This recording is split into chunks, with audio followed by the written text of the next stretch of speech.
Amalek defeated by Ginzberg. Moses now instructed Joshua in regard to his campaign against Amalek, saying, "Choose us out men and go out, fight with Amalek." The words "choose us" characterize the modesty of Moses, who treated his disciple Joshua as an equal. In these words, he has taught us that the honor of our disciples should stand as high as our own. Joshua did not at first want to expose himself to danger and leave the protection of the cloud. But Moses said to him, "Abandon the cloud and set forth against Amalek, if ever thou dost hope to set the crown upon thy head."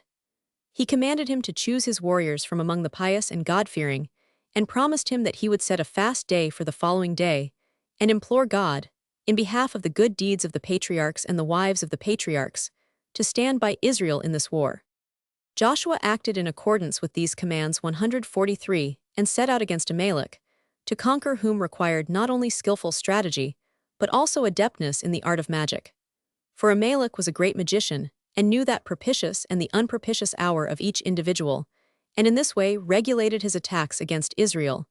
He attacked that one at night, whose death had been predicted for a night, and him whose death had been preordained for a day did he attack by day.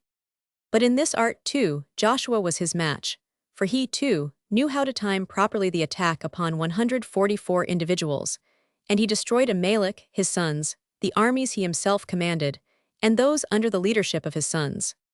But in the very heat of battle, Joshua treated his enemies humanely. He did not repay like with like.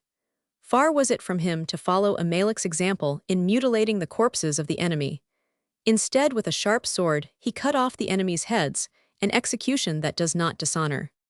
But only through the aid of Moses did Joshua with his victory.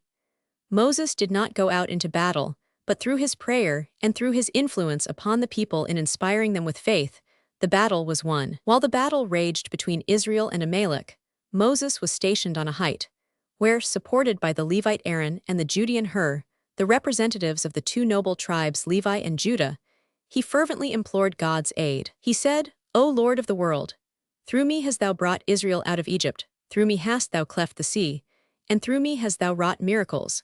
So do thou now work miracles for me, and lend me victory to Israel, for I well know that while all other nations fight only to the 6th hour of the day, this sinful nation stand in battle ranks till sunset." Moses did not consider it sufficient to pray alone to God, but he raised his hands toward heaven as a signal for the whole nation to follow his example and trust in God. As often as he then raised his hands to heaven and the people prayed with him, trusting that God would lend them victory, they were indeed victorious. As often, however, as Moses let down his hands and the people ceased prayer, weakening in their faith in God, Amalek conquered. But it was hard for Moses constantly to raise his hands. This was God's way of punishing him for being somewhat negligent in the preparations for the war against Amalek. Hence Aaron and Hur were obliged to hold up his arms and assist him in his prayer. As furthermore he was unable to stand all that time, he seated himself on a stone, disdaining a soft and comfortable seat, saying, "So long as Israel is in distress, I shall share it with them." 145. At evenfall, the battle was not yet decided. Therefore Moses prayed to God that he might stay the setting of the sun, and thus enable Israel to draw the battle to a close. God granted this prayer, for the sun did not set until Israel had completely destroyed their enemy.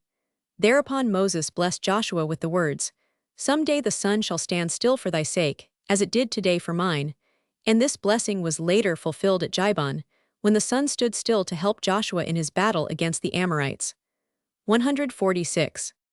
Although Amalek had not received the merited punishment from the hands of Joshua, still his enterprise against Israel had not been entirely unavailing. The miraculous exodus of Israel out of Egypt, and especially the cleaving of the sea, had created such alarm among the heathens that none among them had dared to approach Israel. But this fear vanished as soon as Amalek attempted to compete in battle with Israel. Although he was terribly beaten, still the fear of the inaccessibility of Israel was gone. It was with Amalek as with that foolhardy wight who plunged into a scalding hot tub. He scalded himself terribly, yet the tub became cold through his plunge into it. Hence God was not content with the punishment Amalek received in the time of Moses, but swore by his throne, and by his right hand that he would never forget Amalek's misdeeds, that in this world as well as in the time of the Messiah, he would visit punishment upon him, and would completely exterminate him in the future world.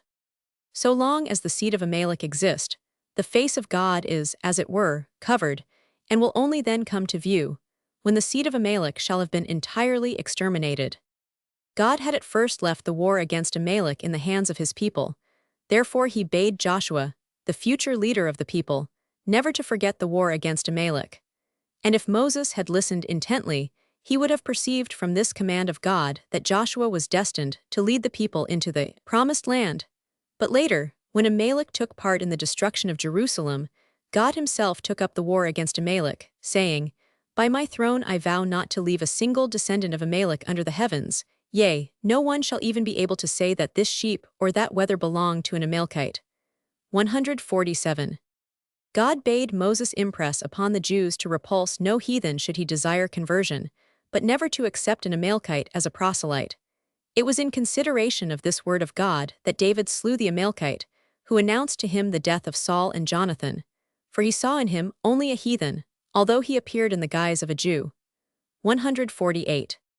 Part of the blame for the destruction of Amalek falls upon his father, Eliphaz. He used to say to Amalek, "My son, dost thou indeed know who will possess this world and the future world?" Amalek paid no attention to his allusion to the future fortune of Israel, and his father urged it no more strongly upon him, although it would have been his duty to instruct his son clearly and fully.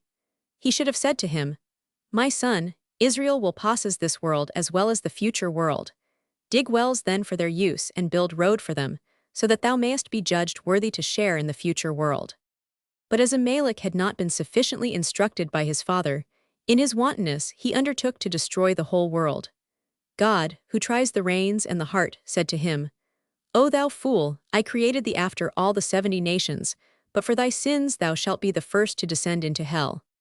To glorify the victory over Amalek, Moses built an altar which God called my miracle, for the miracle God wrought against Amalek in the war of Israel was, as it were, a miracle for God. For so long as the Israelites dwell in sorrow, God feels with them, and a joy for Israel is a joy for God. Hence, too, the miraculous victory over Israel's foe was a victory for God. 150.